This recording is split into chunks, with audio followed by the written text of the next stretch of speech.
Hello out there again, my name's Gordatados, and I am going to be playing Magium Chapter 3.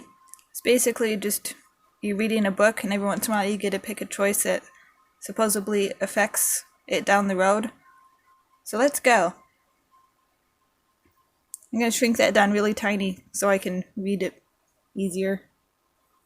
So Barry, let me get this straight, Darren says. You're saying that trinket you're carrying with you is in fact a device which amplifies your physical attributes, which is powered by the magic all around us? Right, I answer. And you're planning to use this device to fight the other mages that joined the tournament? Correct. Darren and Kate and I are sitting in a circle on the rocky floor of a cave we found near the northern mountains. Our trip here has been rather uneventful, save for a few more dead bodies we've seen along the way. Darren has gotten out of his heavy armor since we've arrived and is now wearing more comfortable clothes. Kate, I think this afternoon's events have been too much for the poor boy. He's gone completely delirious. You think you could knock some sense into our dear companion here? No, Kate answers curtly. Because you won't be bothered to? Because he's right. The device he's carrying is indeed a stat booster, and most of the stats are meant to amplify his physical attributes. What? Weren't you the one saying I shouldn't trust him just a few hours ago? Why are you defending him now? I'm not defending anyone. I've known the true function of these devices for a long time. I don't need to trust him in order to know he's telling the truth. Fine, I give up. You win, Barry. So what are these stats of yours anyway? I show him my device's screen where all of the 9 stats are shown. Darren gives the device a long pondering look until he decides to speak. Alright, here's my 2 copper pieces. I think that if we're to keep traveling in our current formation, and if that device of yours really does what you say it does, then what would help us all the most would be if you max that observation stat. Observation? Why observation of all things, I ask him. Because if you're good at observing details, you're far more likely to detect illusions. Usually the best way to know you're an illusion is to notice something minor that changed in the environment around you. No illusion is perfect.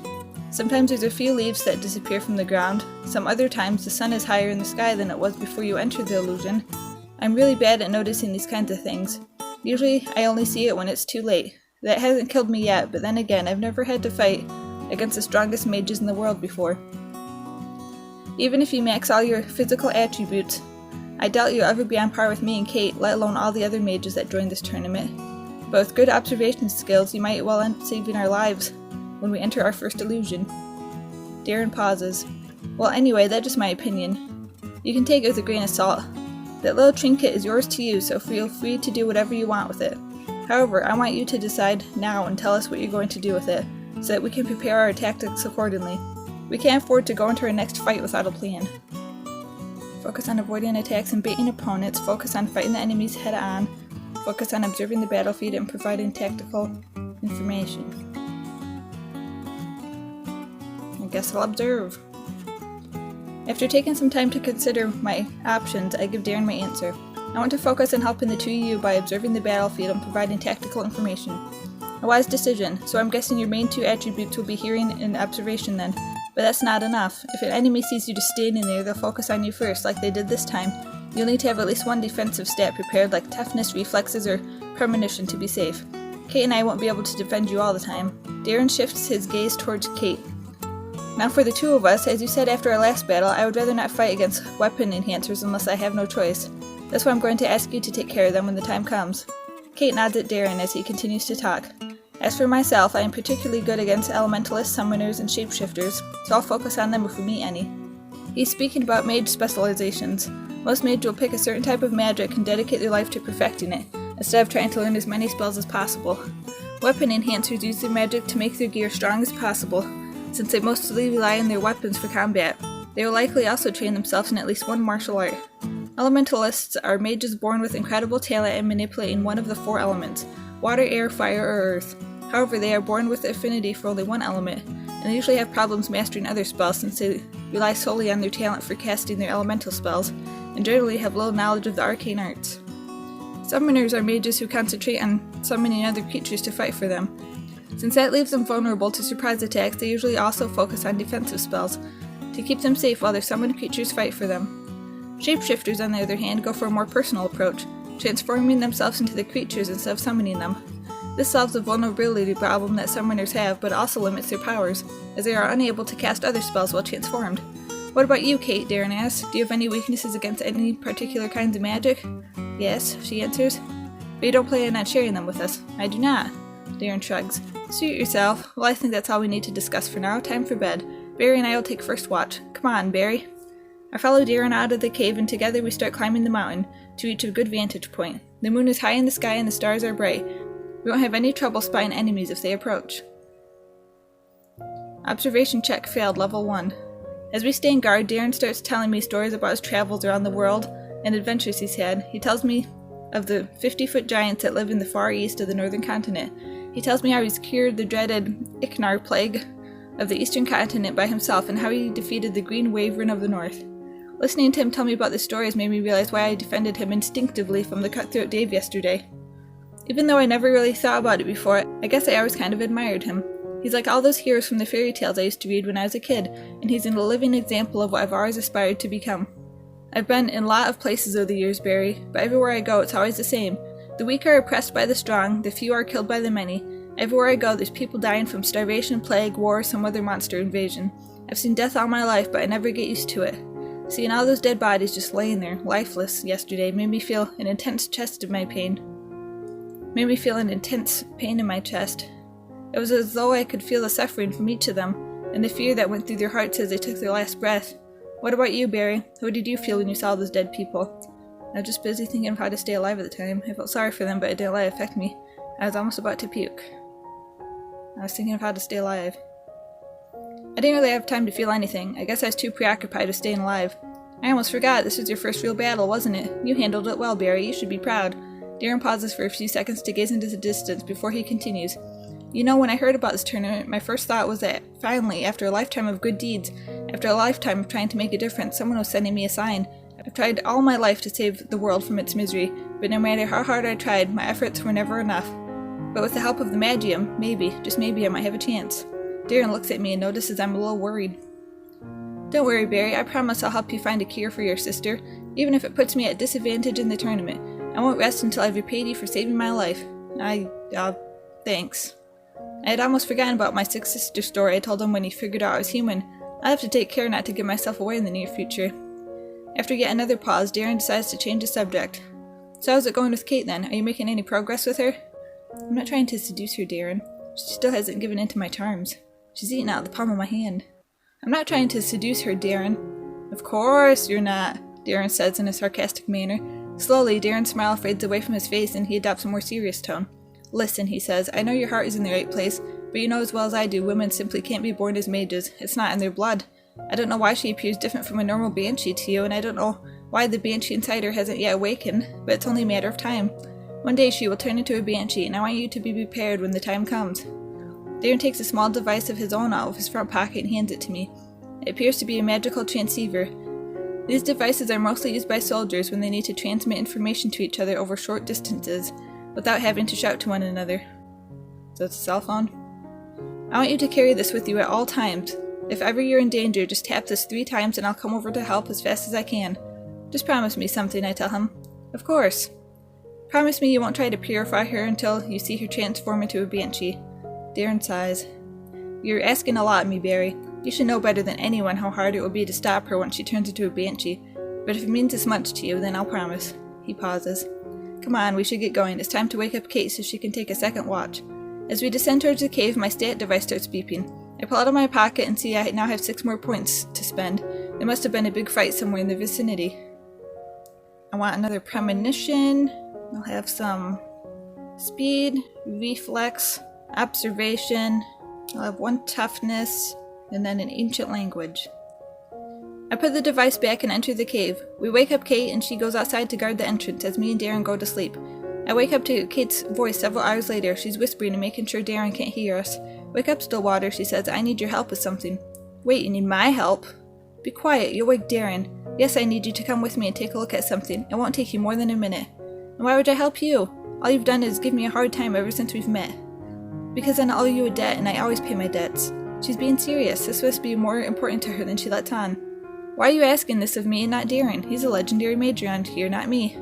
Because unlike him, you appear to be very knowledgeable in the more obscure intricacies of magic. You don't see many people these days that know how a stat booster works. Plus I have something I want to ask you in private. So come before we wake up Darren. We exit the cave and head for the trees. The moon's still pretty high up in the sky. It can't have been more than 2 or 3 hours since I went to sleep. As we walked in awkward silence for a few minutes, I figure I might as well try to start a conversation. Ask her how she knows how the stat device works, or she wanted to discuss in private. So what did you want to ask me in private? She stops in front of me and looks me straight in the eye.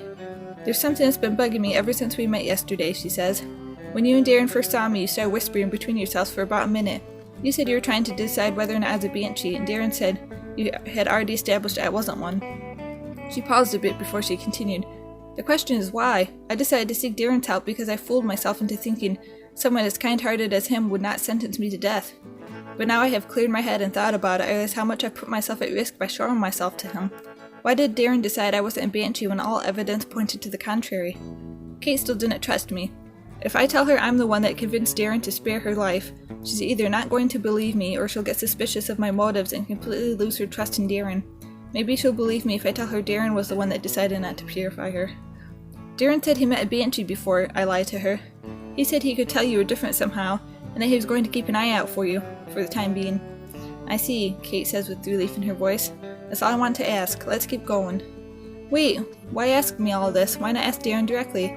Because Darren is the one that knows white magic, not you. He's the one who would normally want to purify a Banshee. I didn't want to give him any ideas in case the thought never occurred to him. And why do you believe I'm telling the truth? Because you're not a very good liar. Your face gives you away. Is that so? Well, in that case, I also have a question for you. You may not be a Banshee, but you can't be a mage either. Women can't be born as mages, so what are you? Who says I was born a mage? My mind goes blank for a second while I try to make sure I understand what she said correctly. Hold on, do you mean to tell me you were born as a normal human that you later became a mage? That's exactly what I'm saying. How? Did you get access to Magium? How did you do it? I must know.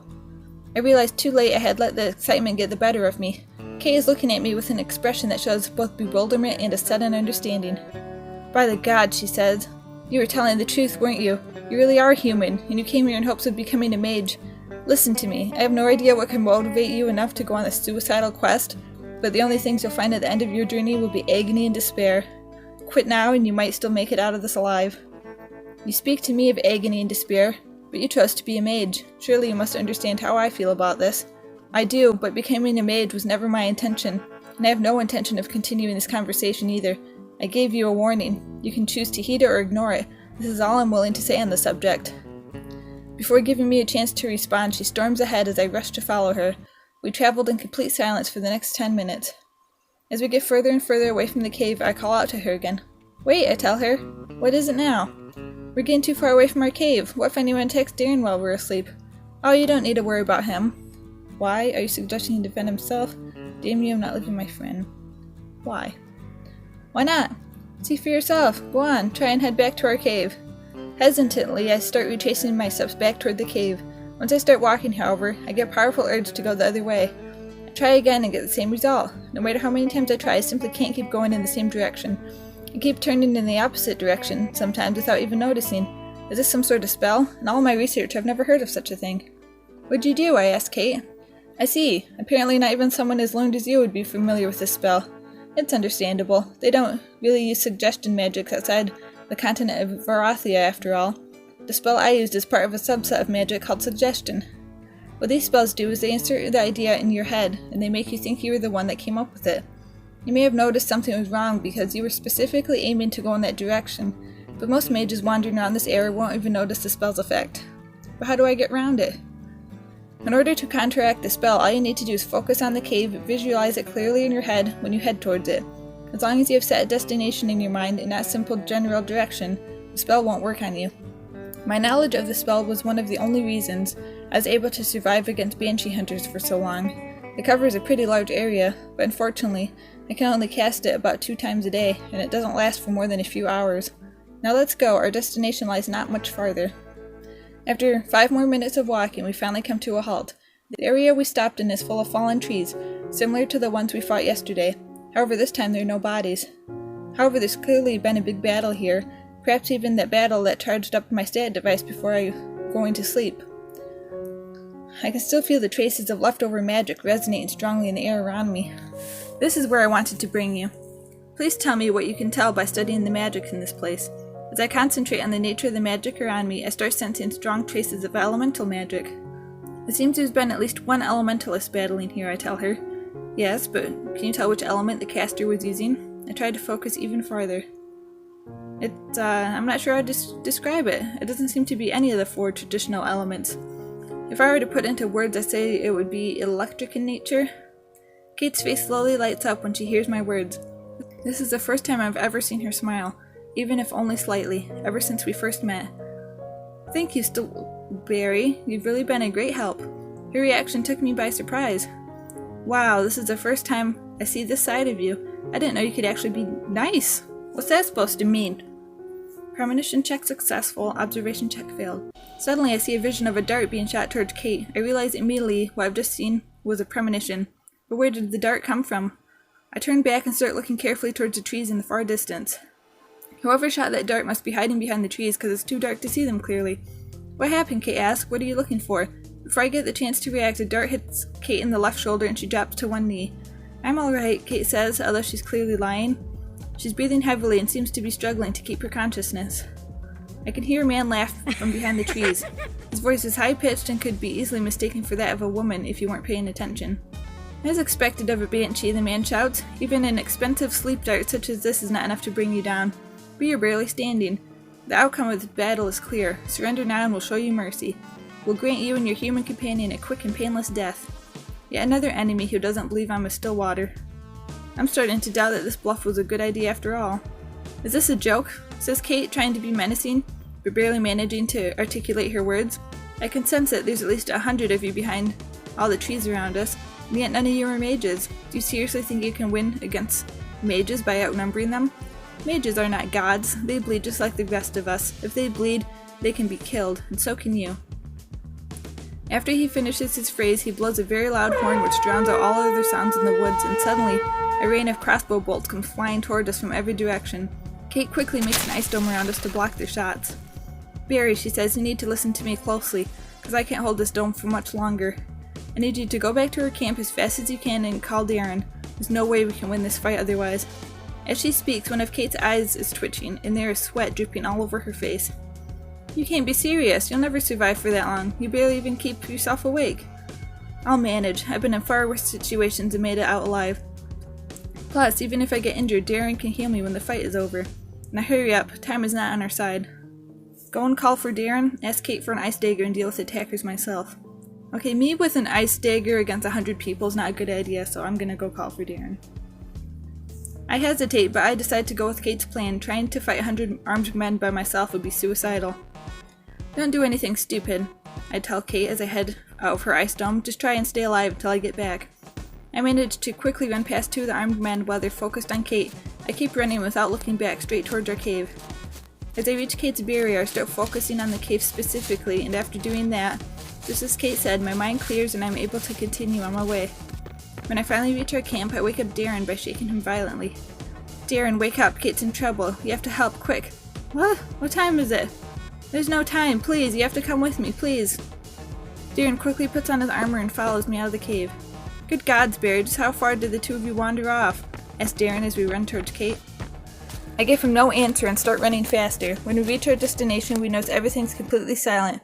There's a lot of dead bodies in our way. Once we get within eyeshot of Kate, we start to understand why there's no noises coming from the battlefield. Kate is sitting on her knees with her head bowed down and both of her hands holding the hilt of an ice sword thrust into the ground. Both Kate and her ice sword are full of blood, and the ground all around her is littered with dead bodies. As she hears us approach, she raises her head slightly to look at us and says, I'm sorry, where are my manners? I should have left at least a few survivors for the 2 of you. As she finishes her sentence, she lets go of her sword and falls face first into the ground. Kate, shouts Darren as he rushes to her side. He starts casting his healing spell, but he appears to be having difficulties. After a few minutes, he finishes the spell, but Kate still hasn't woken, and some of her wounds have not closed. This kind of damage isn't just going to disappear with a simple healing spell, Darren says. She'll need quite some time to fully recover. At least she's no longer in any mortal danger. Would you mind telling me how the 2 of you got the bright idea to wander so far away from our camp without waking me up? Kate needed my help to study some magical traces, and this place wasn't that far away. She cast a barrier that prevented enemies from approaching our cave so you'd be safe while we were gone. I'm not talking about my safety, Barry. I'm talking about yours. This is exactly why we should always stick together. Look at what happens the moment we split up. Come on, we better get out of here before we find out some of these other people actually live long enough to call for the reinforcements. Darren lifts Kate off the ground and starts carrying her in his arms. We manage to make it back to the safety of our cave, and he lays Kate on the floor, letting her have some well-deserved rest. Okay, that's where I'm ending this for now. Subscribe and like if you so wish. See you all next time!